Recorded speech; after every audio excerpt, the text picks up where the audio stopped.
Hello everybody, it's Bourbon Bill, and tonight, a very special episode. We're diving deep into another one of my favorite craft distilleries.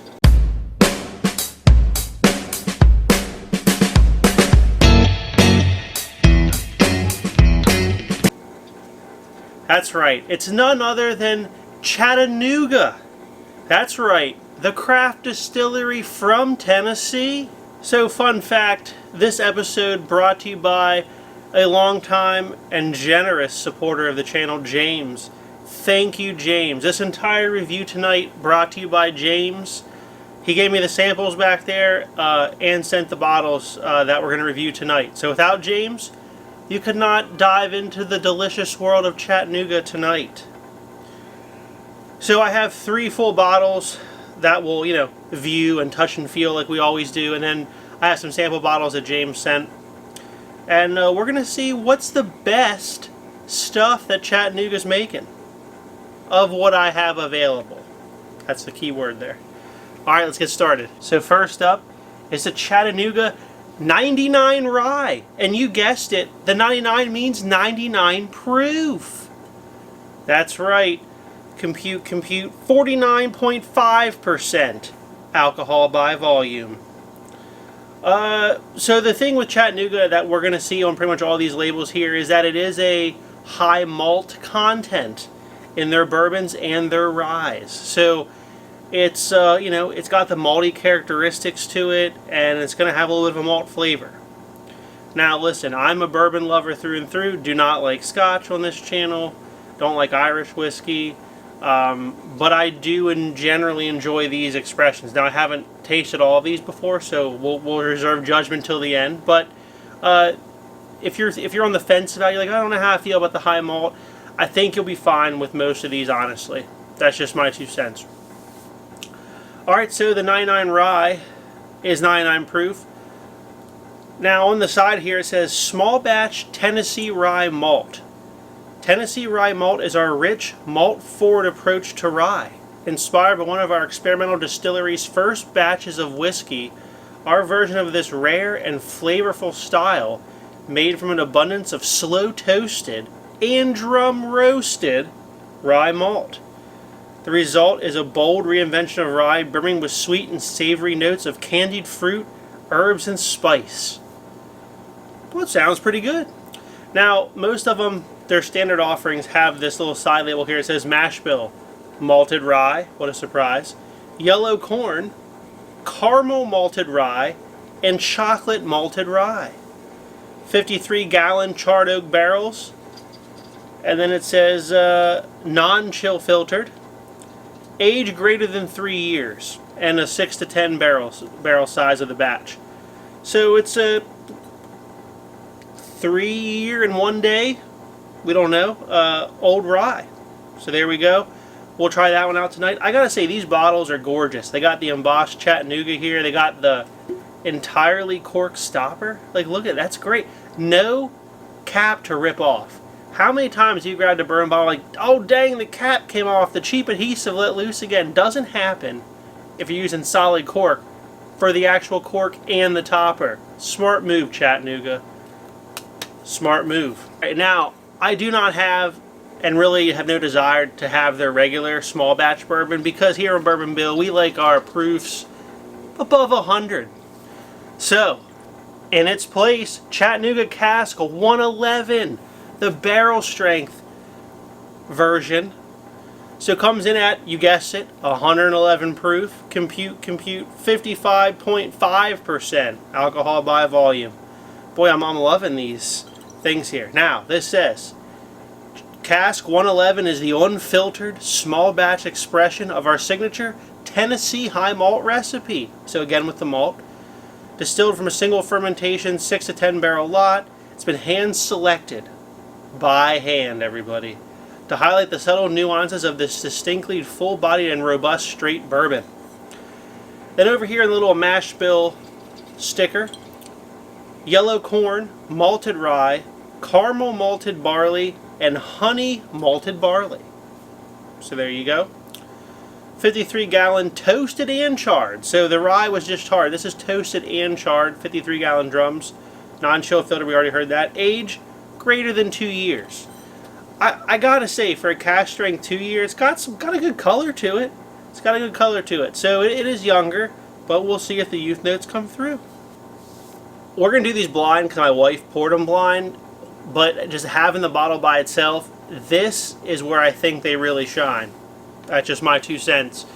It's the Chattanooga Bottled in Bond, 2-time yearly release. So twice a year they release this bad boy. Bottled in Bond, so guess what it is?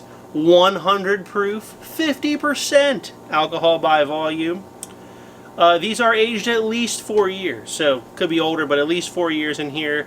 So higher age than their standard line. Now, the mash bill in these is a blend of a bunch of numbers. I'll show it on the screen. I'm not going to read it. You got to go on their website and figure out what it is. They release this twice a year. It's different. They do different percentages of different mash bills. So everyone's unique. So if you like one, go buy a backup because it's going to change. It's not going to be the same. So that's not really going to mean anything because I didn't bother to look it up ahead of time. But just note it's different versions of different mash bills. And all they say here on the side is, Bottled in Bond is a single-season, vintage-dated expression of our Tennessee high malt style. Each vintage is crafted from a wide selection of unique bourbon mash bills, all made within the same distilling season, and each comprised of at least 25% specialty malted grains. The result is an innovative approach to one of the industry's most time-honored quality standards, showcasing depth and complexity that's greater than the sum of its parts. Boy, that's mighty interesting to hear. Now what you'll see in this bottle is the label has spring and fall 2018, but the spring is circled. So that's how they do the release. Spring 2018 and then they do a fall. 2018 does not mean the year that it was released. This is 2022's release, so it's the 4-year age. So if you see next year in 2023, it'll say 2019. So just so you know, don't think this is 2018's release. This is 2022 spring release. It's right here. But you got to do that math in your head. But this is 2022's release. Now, James also provided 4 samples, and I'm going to read you what those are as well. From the Chattanooga line, we have the Founders Edition 10th Anniversary bottle. This bottle was probably the most expensive. I think these are like $52, $53. Those up there are range in the 40s to maybe 50, the ones back there. But this is the 10th Anniversary Founders Edition, which came out in 2022. Next up we have the Bottled in Bond Fall 2018 release. So this is the second release of 2022. This is the fall, the most current. So we'll see where this falls in the lineup, but this would be the one that's most likely available if you find Chattanooga in your area. Sorry to my PA viewers. It doesn't really come to PA unless you can special order it, but even then you're not going to be able to special order the Bottled in Bond or anything fancy. And then last, well not last, we also have, this one is Bottled in Bond Fall 2017. So this would be the second release of 2021 right here. And then I think he might have sent this more as a joke. This is the Chattanooga Straight Bourbon finished in Scotch casks, 95 proof. And we know how much I dislike Scotch, and he has a little saying here on the label that says, "Don't be afraid of this. A lot of the smoky flavor is gone." So he apparently opened this one and took out all the peat and smoky flavor for us. But just so you know, Chattanooga does a variety of different finishes, like ports. This is a Scotch cask finish, various other finishes. So if you're into finishing things, check out their website. But this is what I have tonight, so this is what we're going to do. Alright, starting off in the clear Glencairn. Let's give it a sniff. Gosh, it smells good. I pick up some fruits, like a delicious, like sweet tobacco. I get sweet tobacco fruit, a little herbal. Oh, I'm in some rye. I think this is a rye. I get some rye spices on here. It's like candied rye spice is what it smells like. Let's take a sip. So I get like the honey, the rye spice, very sweet. It's got a pretty medium finish. It is a little thin on the mouth. I think that's the rye, but I could be wrong. It's pretty good though. Alright, next up, the blue. Oh, I mean, this is right up my alley. Deeper, darker, and richer scents. I don't know how to describe it. It's just like dark fruits. I get oak on this one.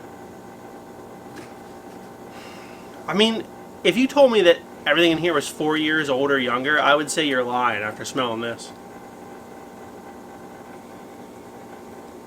There's a sweetness here, but it is more of like a dark expression. I get like espresso maybe on this. Man, I don't know. It's real pleasant. It's hard to pick out the note on that. It's just a very good smelling nose. Alright, let's take a sip. Well, that one's interesting. Tastes hotter than the first one we had. Has almost like a vanilla front and then a pop of like baking spices. In the middle is like a malted chocolate. Like, what are those things? Whoppers. Like a Whopper right in the middle. Alright, next up, the red. Oh. Oh. Oh, this is even, there's confectioner sugar here. There's like a definite red fruit going on. I get just it's a very dark and rich note. I get a faint hint of oak, but not as much as on the blue. This nose is a little more complex though. Let's take a sip. Oh, that's where it's at. That's a wow. I'd pay like 80, 90 bucks for that. That's good. That is a crescendo of just red fruits, a little bit of oak, caramel. The maltiness comes through really well. No youth notes at all. So far, none of these have had any youth notes for not being old whiskey. This here, though, definitely drinks like an 8-plus-year-old whiskey. Whatever in red is winning right now.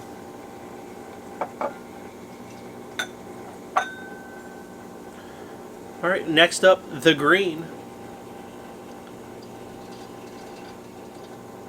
Oh, another delicious nose. This one's got kind of like a cornflake cereal vibe going on that I didn't quite get on the other ones. The fruits are up front as well. But this one's more caramel. There's no oak and it's not as dark. This is more of like a lighter caramel, toasted almost, if you will. Let's take a sip. Oh, that's like a toasted cornflake. That's good. No youth notes again. This one has way more toasty notes going on. I get the honey, the caramels. It's lighter in its flavor and its nose than the red glass that we just had.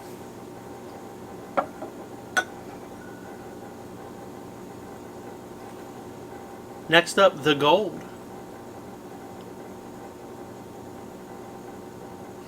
Now this is a complete caramel bomb here on the nose. As well as like frosted flakes. Sugary and caramel on here. And like a stone fruit note almost, not the red fruits that we were getting on the other ones. Well, let's take a sip here. Oh, that's delicious. That is all like pear, peaches, caramel, and a little bit of that frosted flakes note, if you will, throughout, which I think is the malt for me. That's how it comes across for me. That's very good. If you like that lighter stone fruit note, then whatever in the gold's for you, for sure. Alright, the black. Let's have a nosing.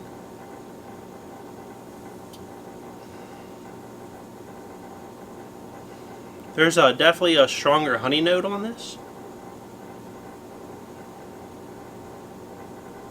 like honey cereal, honey nut Cheerios. That's what we're getting here. Not dark at all. Caramels, just kind of a normal generic bourbon scent. Smells a little hotter on the nose. Let's take a sip. That is all honey nut frosted flakes. It's definitely hotter. That's got to be the 111 cask. The heat's nice though. Longer finish. It is a honey cereal grain type note, but really no youth notes coming through for that one being, I think, believe 2 years with the bottle set on that one. It's very good, but I would say as the age increases, that cereal note declines is kind of what I think, because probably most of these are right at the bottle and bond. That's what we had the most of. And that note was less prevalent on them than it is on this right here. And here's a little one that my wife poured for me. I get like the honey sweetness, but then I get like a hint of like a damp kitchen rag. Mildewy water, perhaps? Dank wood. Like you took a new cardboard box outside, it got rained, and you just wrung the water out of it into this glass. This has to be the Scotch cask finish. And James, I know you sent this because you knew I'd hate it. So we'll give you a sip.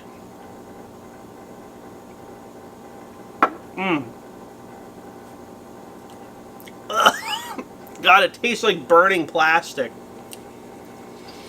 Oh, that's disgusting. If you like Scotch, then that's for you. That tastes like a wet, moldy mildew hay ball mixed with burning garbage and plastic. I would not recommend that one. If you're a bourbon lover like myself, the Scotch cask finish is not for you. That's terrible. I'm gonna have to find something like Scotch to give that to. I need to rinse my mouth out. Oh, thank God we got that last. That ruined my palate. Alright, so we're going to go back through these off camera and rank them, but we'll come back to you with really the results. I'm not going to be able to guess these other than a few. Alright, and we're back with our guesses, rankings, and results. So my only thing I was able to guess was a few things. Last place is the black for me because it had just more of a cereal grain note and no fruits, no kind of like dark chocolate, dark fruits, stone fruits. Didn't have that. It was just kind of like a honey cereal grain note. But because of the higher proof, I think this was 111 cask.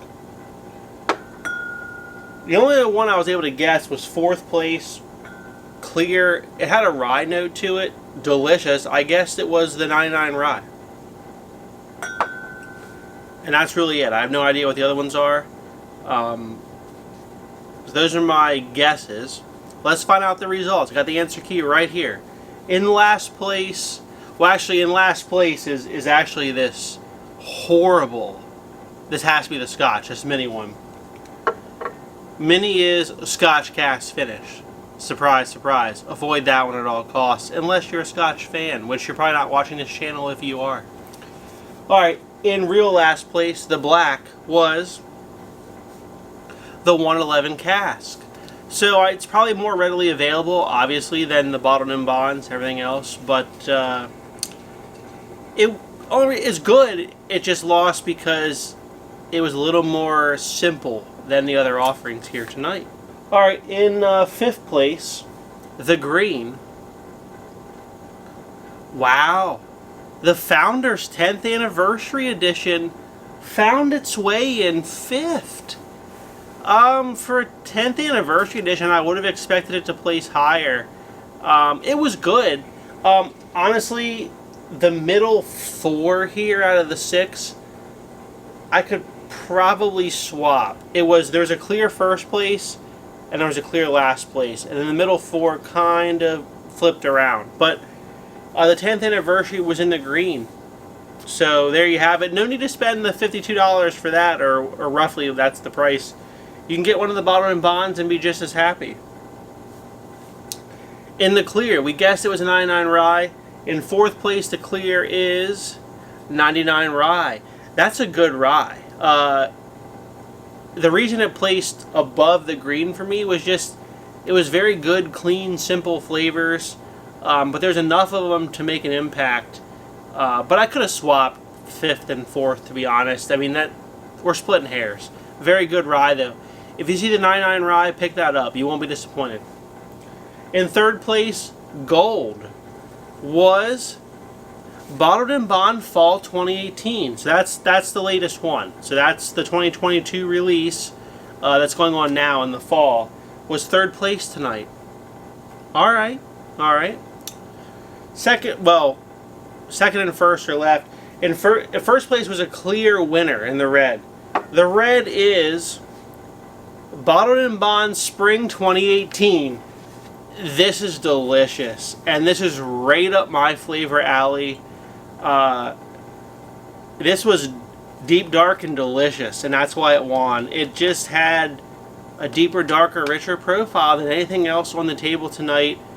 This is delicious. Thank you again, James, for sending this bottle. I'm going to cherish every drop of this because you won't be able to find it again. So that means in 2nd place, the Blue Glencairn was Bottled in Bond Fall 2017. So, good offering last year. Last year's fall release, very good in the blue. So there you have it. Give Chattanooga a try if you can find them near you. Definitely seek out the Spring 2018 if that's on a shelf near you. That is a standout winner for me. I will say that. So if you like what we saw tonight, please like, comment, and most importantly, hit that subscribe button. Thank you. Have a great evening, everybody.